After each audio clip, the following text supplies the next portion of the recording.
Háttvirtur þingmaður Björn Valur Gíslason veitir nú andsvar við ræðu háttvirts þingmanns. Virðulegur forseti, háttvirtur þingmaður Tryggvi Þór Herbertsson las hér upp úr rannsóknarskýrslu Alþingis mikinn kafla máli sínu til stuðnings gegn þessu frumvarpi.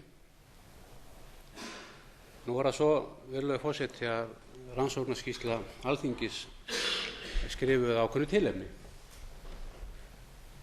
Hún á sér rætur inn í atburði sem hér gerðust fyrir nokkrum árum, það sem var stærsta og mesta efnahagshrun sem þessi þjóð hefur gengið í gegnum, mesta siðferðilega hrun sem þessi þjóð hefur gengið í gegnum, mesta hugmyndafræðilega hrun sem þessi þjóð hefur gengið í gegnum og pólitísku hrun sem þessi þjóð hefur gengið í gegnum með gríðarlegum afleiðingum fyrir þjóðina sem ekki sér fyrir endan á. Þessi rannsóknarskýrsla sem gefin er út í 8 bindum er í raun og veru efnahags- og atvinnusaga Sjálfstæðisflokksins í hnotskurn.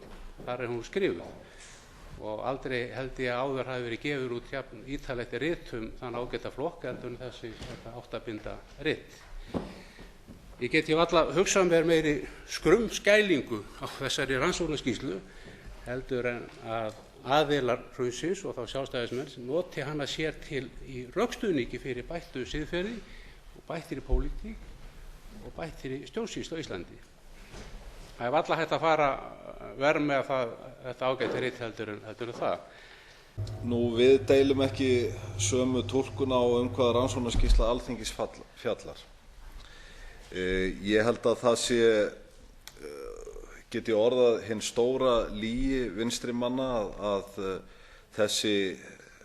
það bankahruni sem varð hér á Íslandi sé einhvers konar hafi verið hrun einhverjar hugmyndafræði, hafi verið hrun einhvers siðferðis eða annað slíkt. Ég held að það sé hinn stóra lygi vinstri manna sem að hinn almenni Íslendingur er smátt og smátt að átta sig á að það hefur verið logið með það.